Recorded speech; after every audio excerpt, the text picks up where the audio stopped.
पालक हैं, इसलिए आपकी शक्ति अपरंपार है। आपको हमारा नमस्कार। आप सदा धरती के कल्याण के लिए तत्पर रहते हैं, इसलिए आप पालनहार भी कहलाते हैं। आपकी महिमा अपरंपार है, इसलिए आज हम आपके पास कुछ धरती लोगों की समस्या को लेके उपस्थित हुए हैं। ओम नमः शिवाय, ओम नमः शिवाय।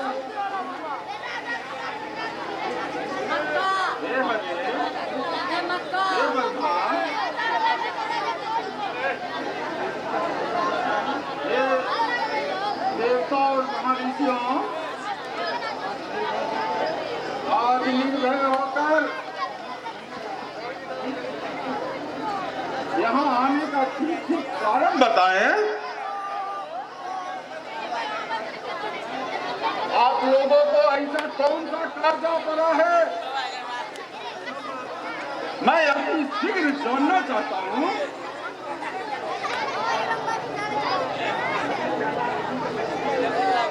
आप सबों की द्वारा की गई स्तुति से मेरा रोम रोम प्रसन्न हो गया। देवादिदेव महादेव,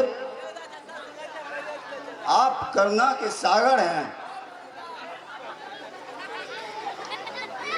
आज हम दोनों देव ऋषि मुनियों के साथ जिस कार्य के लिए यहाँ पधारे हैं, उसे आप स्वहर्ष सुनिए। हे महेश्वर, कुछ ऐसे असुर उत्पन्न हो गए हैं जो खामखा समाज में उपद्रव मचा रहे हैं। ऐसे कुछ विष्णु भगवान के हाथों मारे जाएंगे, कुछ आपके हाथों मारे जाएंगे। ये ब्रह्मा, जब तक इस शिव के पास यह नाम का त्रिशूल है, तब तक आप लोगों को किसी भी असुरों का परवाह नहीं करना चाहिए। आप लोग के कल्याण के लिए असुरों की सारी शक्ति के पानी की बुलबुलों की तरह हम मिटा देंगे। क्या सत्य है प्रभु? सचमुच आपके भयंकर त्रिशूल से असुरों का संहार हुआ है? हे ब्रह्मा, हे हरे, आप दोनों मुझे सदा अत्यंत प्रिय हैं। आप दोनों देवता में श्रेष्ठ, इसलिए मैं आपका हर बात मानने के लिए तैयार हूँ। बोलो, तुझे क्या चाहिए? हे देव, एक ही परमपिता परमेश्वर तीन रूपों में बटे हुए हैं। भगवान विष्णु बाएं अंग से प्रकट हुए हैं, मैं ब्रह्मा उनके दाहिने अंग से प्रकट हुआ हूं, और आपका अवतार सदा शिव हृदय कमल से हुआ है।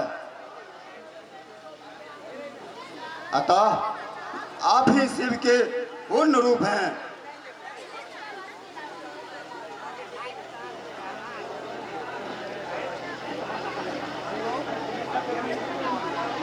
तुम्हें कल्याण का वचन देता हूँ।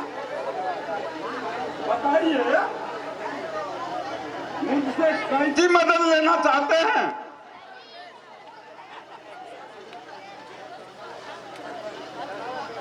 हम आपके पास असुरों और दानवों का संहार करवाने के लिए आए हैं।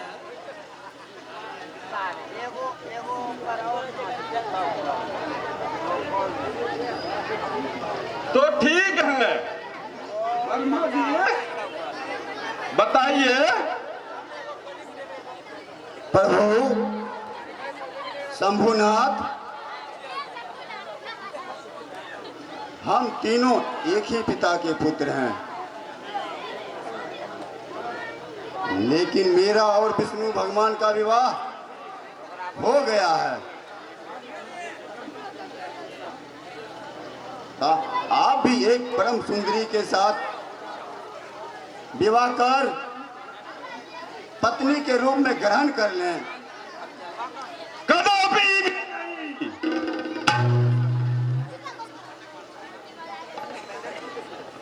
तुम्हारी यह मनोकामना कभी पूर्ण नहीं होगा। महेश्वर, एक बात और है, उसे आप सुनिए। पूर्व काल में आपने जो मुझसे कहा था, क्या आप उस बात को विसम गए हैं? आपने कहा था मेरा ऐसा ही उत्तम रूप मेरे ललाट से प्रकट होगा, जो धरती लोक में रुद्र कहलाएगा। इस समय मैं ब्रह्मा बनकर इस जगत में हूं। विष्णु भगवान पालन करेंगे तथा आप रुद्र होकर संहार करेंगे। आप अपनी कही हुई बात याद करके अपनी प्रतिज्ञा को भूला नहीं कीजिए।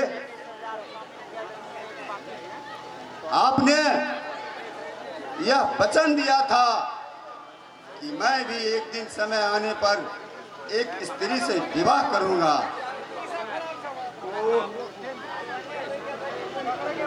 तुम कुछ समझते क्यों नहीं वर्मा जी? इनके मन में कोई विचार न हो, जो भोग से सर्वथा दूर रहो, उसे स्त्री से क्या प्रयोजन? हे स्वामी, आपका यह आदेश ब्रह्मा जी सृष्टि का रचना करे, विष्णु भगवान पालन करे और आप स्वयं संहार करे। आप साक्षात शिव हैं, किंतु आपके बिना हम दोनों अपना अपना कार्य करने में असमर्थ हैं। आज तुम दोनों ज्ञानहीन पुरुषों की तरह क्या बातें करते हो?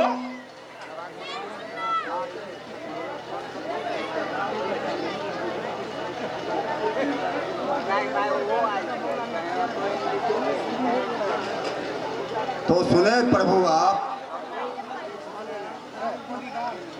लोकहित के लिए कार्य करने वाली देवी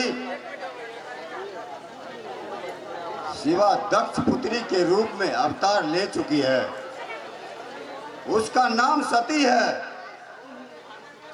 क्योंकि सती ही एक ऐसी पत्नी बन सकती है जो सदा आपके लिए और इस जगत के लिए हितकारी होगा। ठीक है, मैं आपके प्रार्थना को स्वीकार करता हूँ, किंतु मेरी एक शर्त है। यदि उस स्त्री का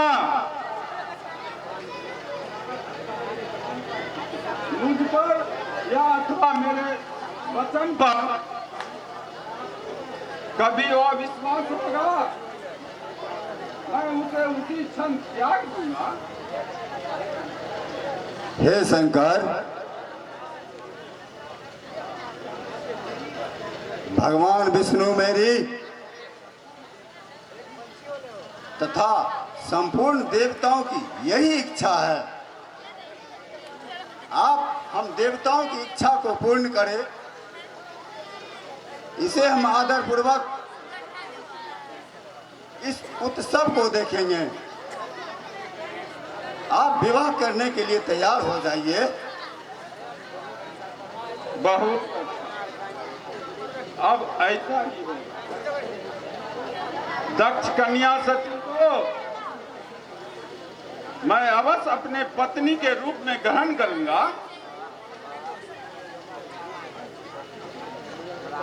तो ठीक है महादेव, अब हम लोगों को जाने की आज्ञा दें। ठीक है।